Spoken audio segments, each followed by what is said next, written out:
Halo sahabat Jendela Hazanah, selamat datang kembali di channel ini.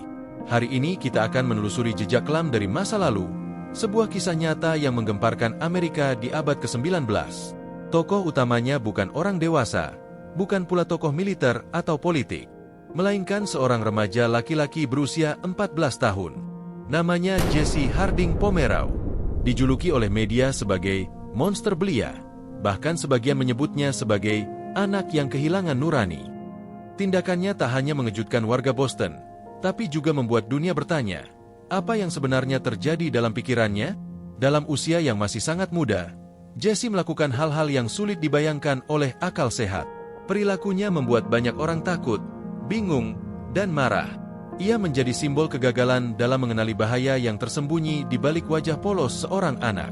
Namun di balik semua itu, kisah ini juga menyimpan banyak pertanyaan tentang keluarga, lingkungan, dan keputusan-keputusan besar yang mempengaruhi hidup seseorang sejak kecil. Sebelum kita mulai, jangan lupa untuk klik tombol like, tuliskan pendapat kamu di kolom komentar, dan subscribe channel ini agar kamu tidak ketinggalan kisah menarik lainnya. Mari kita mulai perjalanan ini bersama. Kisah nyata tentang Jesse Harding Pomeroy, si monster belia. Tahun 1860-an, Boston adalah kota yang sedang tumbuh. Toko-toko kecil berdiri berjejer di sepanjang jalanan berbatu, sementara pelabuhan sibuk dengan suara kapal dan teriakan buruh. Di sudut kota yang tak begitu ramai, berdirilah sebuah rumah kayu tua yang catnya mulai terkelupas dimakan waktu. Di dalam rumah itulah, Jesse Harding Pomeroy kecil tumbuh bersama keluarganya. Jesse bukan anak yang banyak bicara. Ia lebih sering menyendiri, mengamati sekeliling dengan sorot mata yang sulit ditebak. Sang ayah dikenal sebagai pria kasar dan keras, sementara ibunya berusaha sekuat tenaga menjaga keharmonisan rumah tangga yang rapuh. Kakaknya, Charles, lebih disukai oleh lingkungan sekitar, membuat Jesse sering merasa asing bahkan di rumahnya sendiri. Lingkungan tempat tinggal mereka bukanlah lingkungan mewah. Anak-anak bermain di tanah kosong dengan sepatu usang dan celana robek. Namun di antara suara tawa mereka, Jesse jarang ikut. Ia lebih suka berjalan sendiri ke tepi rawa, membawa sepotong ranting atau batu di tangannya, dan mengamati hewan-hewan kecil dengan tatapan kosong. Di sekolah, Jesse bukan murid yang bersinar. Beberapa guru mencoba mendekatinya, namun ia cepat merasa terganggu. Jika ada yang mengejek tanda lahir yang samar di matanya, ia bisa berubah murung selama berhari-hari. Anak-anak lain merasa tidak nyaman di dekatnya, bukan karena ia berbuat onar, tetapi karena mereka tak pernah bisa menebak apa yang dipikirkannya. Ketika usianya menginjak 10 tahun, desas-desus mulai muncul. Beberapa anak mengeluh pernah dibawa paksa ke tempat sepi oleh seorang anak laki-laki yang mirip Jesse. Mereka tidak bisa menjelaskan secara detail, hanya mengatakan bahwa ada sesuatu yang membuat mereka ketakutan. Cerita itu beredar di kalangan anak-anak, tetapi tak pernah sampai ke telinga orang dewasa dengan jelas. Di rumah, ibunya mulai merasa khawatir. Bukan karena Jesse berbuat gaduh, tapi karena malam-malamnya mulai diisi dengan suara-suara aneh dari kamar anak itu. Kadang terdengar bisikan, kadang seperti suara barang dibanting. Namun saat ditanya, Jesse hanya menatap kosong dan berkata bahwa ia sedang bermain sendiri. Suatu sore, seorang anak lelaki tetangga ditemukan dalam keadaan luka ringan di dekat rawa. Ia tak bisa bicara banyak, hanya menyebut-nyebut tentang seorang anak yang memaksanya duduk di lumpur sambil menangis. Warga mulai curiga, namun belum ada yang bisa memastikan siapa pelakunya. Saat nama Jesse mulai disebut-sebut, ibunya membela habis-habisan. Ia yakin, anaknya hanya terlalu pendiam, bukan jahat. Namun kejadian demi kejadian mulai terulang. Luka-luka kecil di tubuh anak-anak yang belum bisa menjelaskan secara runtut. Barang-barang hilang dari lumbung. Ayam-ayam tetangga ditemukan dalam keadaan tak wajar. Semua seperti menyimpan satu pola, namun tak ada yang cukup kuat untuk dijadikan bukti. Ketika Jesse mulai masuk usia 12 tahun, seorang guru mencatat adanya perubahan pada tulisan tangan dan gambar-gambarnya. Garis-garisnya lebih tajam, sudutnya lebih kasar. Di pinggir buku catatannya, tergambar sosok-sosok aneh yang tampak seperti makhluk dengan tangan panjang dan wajah kabur. Ketika ditanya, Jesse hanya berkata itu muncul dalam tidurnya. Waktu terus berjalan, dan masyarakat mulai terbiasa hidup dalam ketidakpastian. Mereka tak tahu bahwa sesungguhnya sesuatu yang jauh lebih mengerikan sedang tumbuh dalam diam. Sebuah amarah tanpa suara, sebuah kebengisan yang terbungkus dalam tubuh kecil seorang remaja laki-laki. Dan saat itu, belum ada yang benar-benar menyadari apa yang akan terjadi. Semua baru akan terungkap saat ketenangan kota Boston pecah oleh sebuah temuan yang tak bisa diabaikan. Tapi itu belum terjadi. Belum sekarang. Musim gugur menyelimuti Boston dengan warna-warna kelabu. Angin dingin menerobos celah rumah-rumah tua dan dedaunan kering berserakan di jalanan sempit. Saat kota mulai sibuk mempersiapkan musim dingin, ketenangan di selatan Boston mulai terusik. Dalam waktu beberapa minggu, laporan demi laporan mulai berdatangan dari para orang tua yang resah. Anak-anak pulang dengan luka memar di tangan dan kaki. Beberapa bahkan terlihat sangat ketakutan, enggan keluar rumah atau berbicara dengan siapapun. Saat ditanya, mereka hanya menggambarkan seorang anak laki-laki berambut gelap dengan mata yang terlihat kosong. Beberapa menyebutkan bahwa anak itu membawa benda tajam, namun tak ada dari mereka yang tahu namanya. Kabar ini akhirnya sampai ke telinga petugas lokal. Seorang polisi muda bernama Edward Kimball mulai menyelidiki kasus tersebut. Ia datang ke rumah-rumah yang melapor dan mencatat keterangan dari para orang tua. Namun sayangnya, para korban terlalu muda untuk memberi penjelasan yang lengkap. Mereka semua tampak trauma dan lebih memilih diam. Di tengah penyelidikan yang buntu, seorang guru dari sekolah Jesse membawa catatan khusus ke kantor polisi. Ia menunjukkan perilaku Jesse yang berubah drastis. Anak itu tak lagi hanya pendiam, tapi mulai menunjukkan tanda-tanda tak biasa. Kadang Jesse berbicara sendiri, kadang tertawa saat tidak ada yang lucu. Dan yang paling mengganggu, ia sering menatap teman-temannya dalam diam, tanpa berkedip. Polisi akhirnya mendatangi keluarga Pomerau. Ibu Jesse menerima mereka dengan bingung. Di matanya, Jesse adalah anak yang tertutup namun penuh kasih. Ia membantunya di toko kecil yang mereka jalankan, membereskan barang dan menjaga kasir. Namun saat polisi bertanya soal luka-luka misterius yang terjadi di lingkungan sekitar, Jesse hanya diam sambil menunduk. Penyelidikan akhirnya membawanya ke satu titik terang. Seorang anak berusia 7 tahun ditemukan menangis di belakang gudang tua. Tubuhnya menggigil dan kakinya berdarah karena terkena benda tajam. Saat diselamatkan, anak itu hanya mengatakan satu kalimat sambil memeluk petugas. "Aku tak mau bertemu dia lagi." Edward Kimball kembali mencurigai Jesse. Ia mulai mengamati gerak-gerik anak itu dari kejauhan. Setiap kali Jesse berjalan sendirian ke arah rawa atau gudang tua, Edward mengikutinya secara diam-diam. Dan pada suatu sore yang dingin, ia melihat pemandangan yang membuat darahnya seolah berhenti mengalir. Jesse berdiri di hadapan seekor anak kucing yang terikat. Tangan kecilnya memegang sepotong logam tumpul. Wajahnya datar, tanpa ekspresi. Edward menahan napas, tapi belum sempat ia bertindak, Jesse menoleh perlahan seolah menyadari kehadiran seseorang. Tanpa berkata apa-apa, anak itu berjalan pergi meninggalkan tempat itu. Keesokan harinya, Jesse ditahan oleh pihak berwenang. Di ruang interogasi kecil, ia duduk diam selama berjam-jam. Polisi mencoba bertanya dengan lembut, mencoba memahami apa yang sebenarnya terjadi. Namun Jesse hanya menatap lurus ke depan. Ketika akhirnya ia berbicara, kata-katanya membuat semua orang di ruangan itu terdiam. "Aku hanya ingin tahu rasanya ketika sesuatu berhenti bergerak."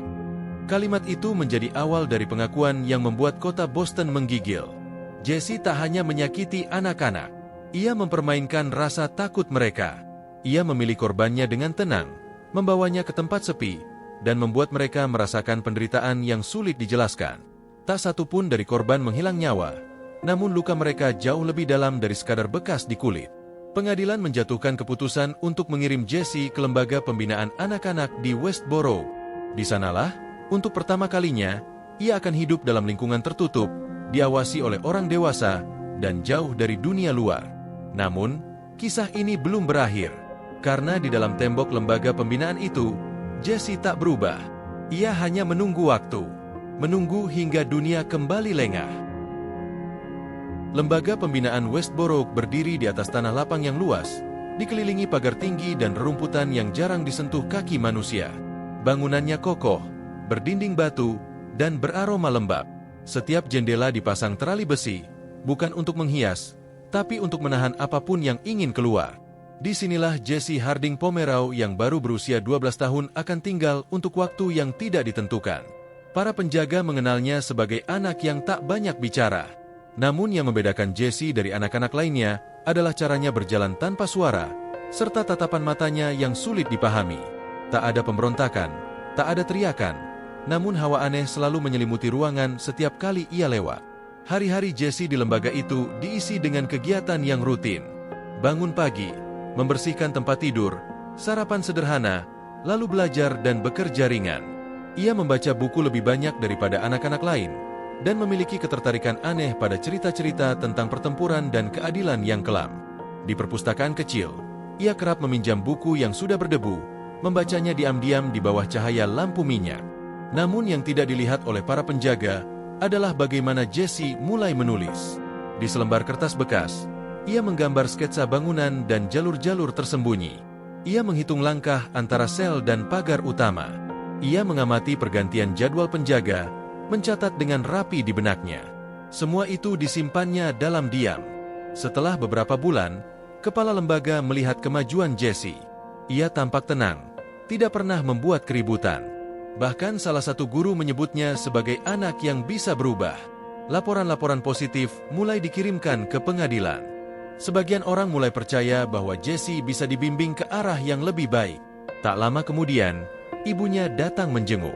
Dengan mata berkaca-kaca, ia memeluk anaknya erat. Jesse membalas pelukan itu, walau dingin. Di mata ibunya, Jesse tetap anak kecil yang pernah ia peluk saat tidur, bukan anak yang dituduh menciptakan teror di lingkungan tempat tinggal mereka. Pertemuan itu berlangsung singkat, namun cukup untuk membangkitkan harapan sang ibu bahwa semuanya akan membaik. Namun satu malam, dunia tenang itu berubah. Seorang penjaga menemukan pintu belakang perpustakaan terbuka. Awalnya mereka mengira angin telah mendorongnya, namun setelah diperiksa, ada bekas goresan di kunci pintu. Seperti dicongkel dari dalam. Tidak ada yang hilang, namun perasaan tidak nyaman mulai menjalar. Beberapa hari kemudian, Jesse dinyatakan hilang. Kamarnya kosong, dan kasurnya rapi seperti tak pernah dipakai. Tidak ada tanda-tanda perlawanan. Semua anak lain masih berada di tempat tidur. Para penjaga menyisir seluruh area, namun tak menemukan jejak apapun. Kepala lembaga segera melapor ke pihak berwenang. Boston kembali diguncang oleh kabar yang tak diinginkan. Jesse Pomeroy telah lolos. Pelarian ini bukan pelarian biasa. Jesse telah mengamati dan merencanakan setiap langkahnya. Ia tidak berlari, tidak menciptakan suara, dan tidak meninggalkan jejak. Ia menghilang seperti bayangan yang tertelan malam. Kota Boston menjadi cemas. Orang tua melarang anak-anak keluar rumah. Surat kabar mencetak wajah Jesse, yang waktu itu masih muda, di setiap halaman depan. Anak yang menakutkan telah bebas. Begitu salah satu judulnya. Di balik kabar itu, Jesse sendiri berjalan sendirian di luar kota. Ia menghindari jalan utama, memilih jalur rawa dan hutan kecil. Ia tahu harus bertahan, menunggu, dan menemukan kembali ruang yang memberinya kendali. Ia merasa bahwa dunia telah menutupnya, dan kini ia akan membuka pintunya sendiri. Namun apa yang akan terjadi setelah itu, belum ada yang bisa menebaknya. Boston hanya tahu bahwa seseorang yang pernah melukai tanpa suara kini telah bebas. Dan malam-malam akan kembali menjadi tempat paling sunyi sekaligus paling berbahaya. Musim semi belum sepenuhnya datang ketika langkah kaki kecil menapaki sisi rawa di pinggiran Boston. Jesse, dengan tubuh kurus dan pakaian yang sudah mulai pudar warnanya, kembali menyusuri tempat-tempat yang dulu dikenalnya. Ia tak kembali ke rumah, tak juga mendekati tempat ibunya berdagang. Ia tahu kota telah berubah, dan dirinya tak lagi bisa disambut seperti anak yang hilang. Tapi ada satu hal yang tak berubah, dorongan dalam dirinya. Sebuah keinginan sunyi untuk kembali merasakan sesuatu yang tak dimiliki orang lain. Sebuah rasa penasaran yang tak pernah padam, bahkan ketika ia berada di balik tembok lembaga. Beberapa minggu setelah pelariannya, berita mulai menyebar.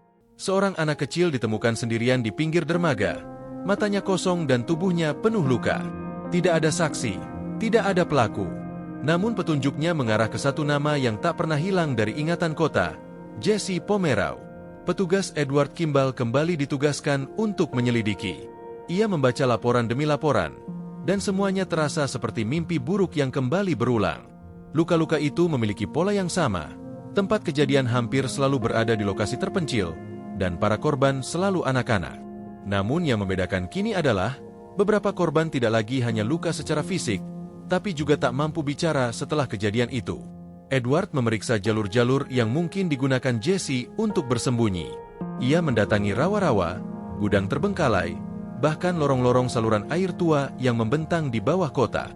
Tapi setiap kali ia merasa dekat, Jesse sudah lebih dulu pergi, meninggalkan hanya bekas langkah atau secari kertas kusut yang tak bisa dijelaskan.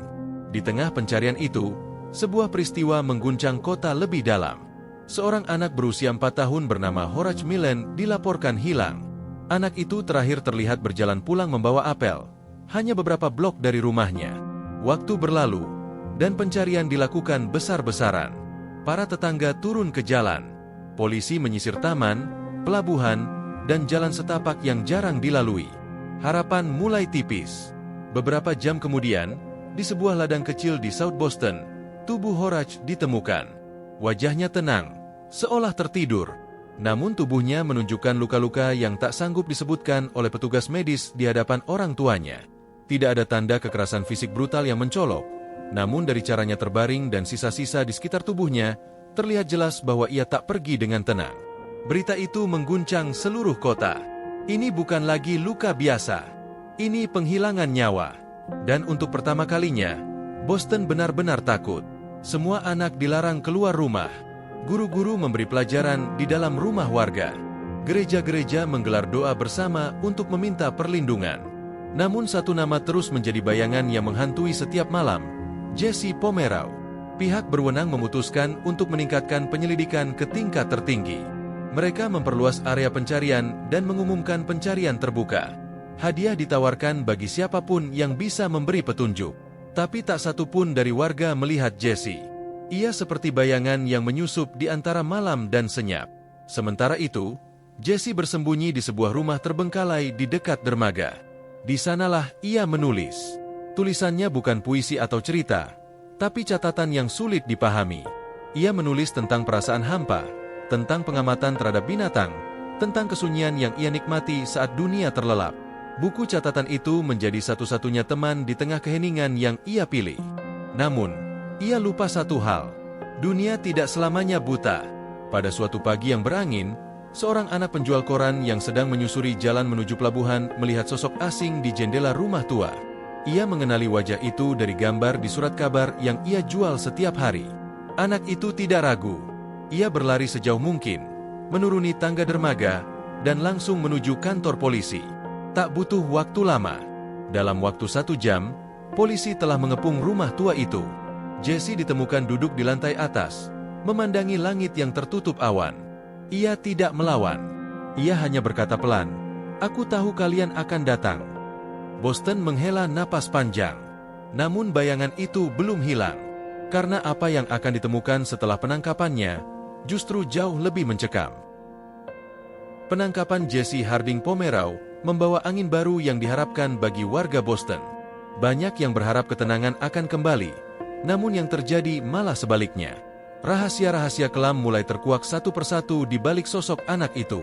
Pengadilan yang disiarkan secara luas menarik perhatian publik yang haus akan kebenaran.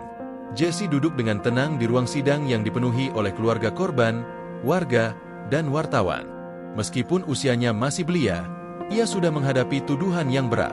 Polisi dan jaksa menampilkan bukti-bukti yang menunjukkan luka-luka korban dan catatan-catatan yang ditemukan dari pelariannya. Namun Jesse tetap diam, sesekali menatap lurus tanpa ekspresi. Para saksi pun mulai memberikan kesaksian. Mereka yang pernah menjadi korban menggambarkan sosok Jesse yang dingin dan tanpa belas kasih. Ada yang menyebutkan bahwa ia memperlihatkan tindakan yang bahkan sulit dipahami oleh orang dewasa.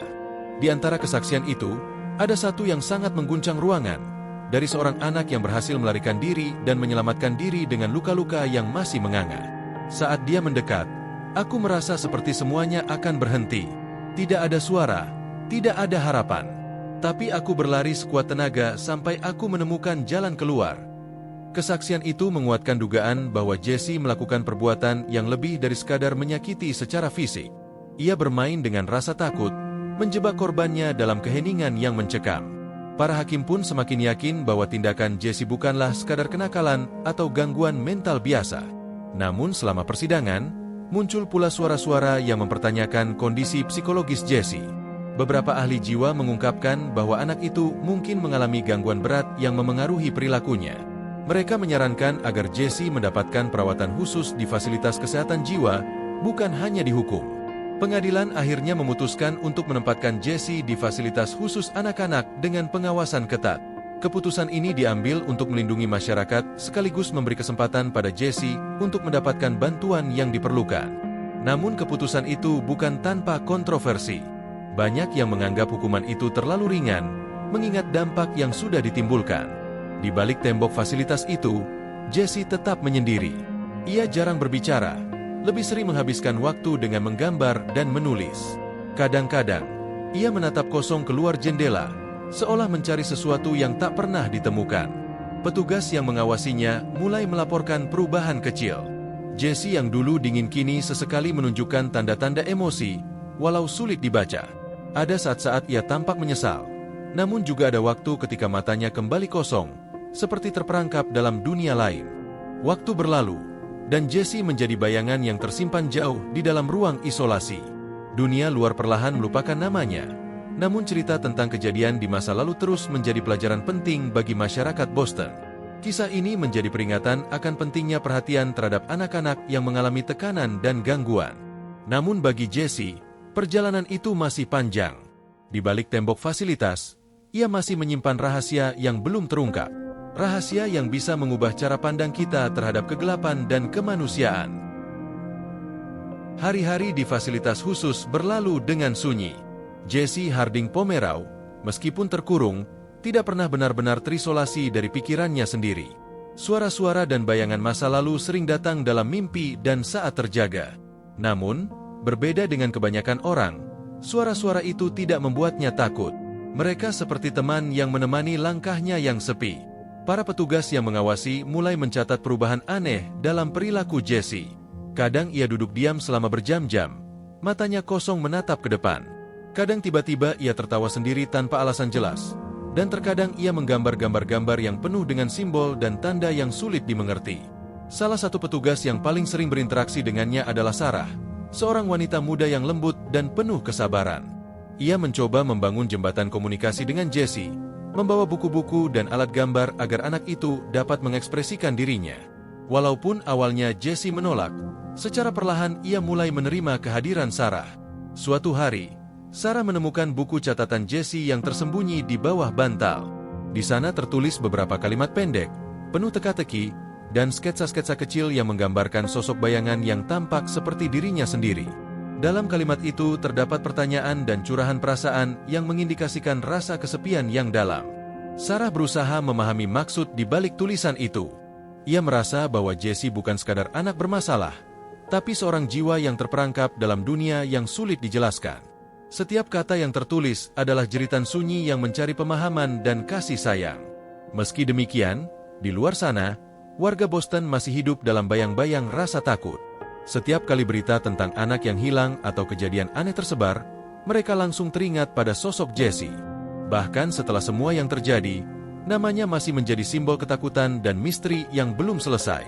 Petugas Sarah bertekad untuk melakukan yang terbaik bagi Jesse. Ia memperkenalkan terapi seni dan musik, berharap bisa membuka ruang bagi Jesse untuk keluar dari gelapnya pikirannya. Beberapa kali Jesse terlihat lebih tenang setelah sesi itu, dan bahkan tersenyum kecil. Namun, perjalanan itu bukan tanpa hambatan. Ada kalanya Jesse kembali tenggelam dalam diam dan kesunyian yang menakutkan. Malam-malam di fasilitas itu terkadang penuh dengan tangisan yang hanya bisa didengar oleh dinding. Sarah tahu, untuk menyembuhkan luka jiwa seperti Jesse, dibutuhkan waktu yang sangat panjang dan kesabaran tanpa batas. Di balik semua itu, ada satu pertanyaan yang terus mengiang di benak Sarah. Apakah Jesse pernah benar-benar mengerti apa yang terjadi pada dirinya sendiri? Atau apakah ia terperangkap dalam dunia yang tak mampu ia kendalikan? Waktu terus berjalan di balik tembok fasilitas khusus itu. Jesse Harding Pomeroy, anak yang pernah menggemparkan kota Boston, kini menjadi sosok yang lebih sunyi dan tersembunyi dari dunia luar. Berita tentangnya semakin jarang terdengar, dan perlahan masyarakat mulai melupakan bayang-bayang yang dulu menghantui malam mereka. Namun, dalam keheningan itu, cerita Jesse tidak benar-benar berakhir. Ia tetap menjadi misteri yang menyimpan banyak pertanyaan. Beberapa petugas yang pernah mengenalnya masih teringat bagaimana anak itu mampu menciptakan ketakutan yang dalam, namun juga menunjukkan sisi rapuh yang jarang terlihat. Sarah, petugas yang paling dekat dengannya, mengingat Jesse sebagai anak yang kompleks. Ia tahu bahwa tidak semua luka terlihat di permukaan, dan tidak semua tindakan bisa dimengerti dengan mudah. Meski fasilitas berusaha memberikan perawatan terbaik, Jesse tetap terperangkap dalam dunia batinnya sendiri. Pada suatu sore yang tenang, Jesse ditemukan sedang duduk di bawah pohon besar di halaman fasilitas. Ia menatap langit yang mulai gelap dengan mata kosong namun damai. Saat itu, ia menulis kata-kata terakhir dalam buku catatannya, sebuah ungkapan yang sulit dimengerti namun penuh makna. Kata-kata itu menjadi warisan sunyi, sebuah pengingat bahwa di balik setiap bayangan gelap, ada kisah yang belum selesai. Kisah tentang manusia, tentang penderitaan, dan tentang pencarian akan arti keberadaan. Kota Boston kini telah berubah. Jalan-jalan yang dulu dipenuhi ketakutan kini ramai dengan kehidupan baru. Namun nama Jesse Harding Pomeroy tetap menjadi bagian dari sejarah kota itu. Sebuah kisah yang mengajarkan tentang sisi gelap yang tersembunyi di balik kemanusiaan. Cerita ini berakhir di sini, tapi bayangan itu tetap ada, mengingatkan kita untuk selalu waspada dan peduli terhadap mereka yang mungkin berjuang dalam sunyinya sendiri. Setelah kepergian Jesse Harding Pomeroy, kota Boston dan masyarakat sekitarnya merasakan dampak yang sangat mendalam. Kasus yang mengguncang kota itu menjadi tonggak penting dalam perkembangan sistem hukum dan penanganan anak-anak yang menghadapi masalah perilaku serius. Hukum di daerah itu mulai mengadopsi aturan yang lebih ketat dan juga lebih manusiawi, dengan fokus pada perlindungan anak-anak sekaligus memastikan keadilan bagi korban dan keluarga mereka. Kasus Jesse memicu diskusi luas tentang pentingnya deteksi dini gangguan jiwa dan perlunya perawatan khusus yang profesional untuk anak-anak dengan kondisi serupa. Sekolah dan lembaga sosial juga mulai memperhatikan kesehatan mental anak-anak dengan lebih serius, sehingga kejadian tragis seperti ini diharapkan tidak terulang lagi. Kisah ini memberikan banyak pelajaran penting. Pertama, bahwa setiap anak, betapapun sulit dan menakutkan perilakunya, adalah manusia yang perlu perhatian, pengertian, dan kesempatan untuk berubah. Kedua, bahwa masyarakat tidak boleh menutup mata terhadap tanda-tanda awal gangguan yang mungkin terjadi di sekitar mereka. Dan terakhir, bahwa keadilan harus berjalan seiring dengan belas kasih agar setiap individu bisa mendapatkan penanganan yang tepat. Jesse Harding Pomeroy adalah bayangan gelap dalam sejarah Boston. Namun dari kisahnya, kita belajar untuk melihat lebih dalam ke dalam hati manusia. Semoga cerita ini menjadi pengingat bagi kita semua untuk selalu waspada, peduli, dan berusaha memahami sesama. Terima kasih sudah mengikuti cerita ini sampai selesai. Jangan lupa untuk memberikan like, komen, dan share agar kisah ini bisa dikenal lebih banyak orang. Sampai jumpa di cerita berikutnya. Salam hangat untuk kalian semua.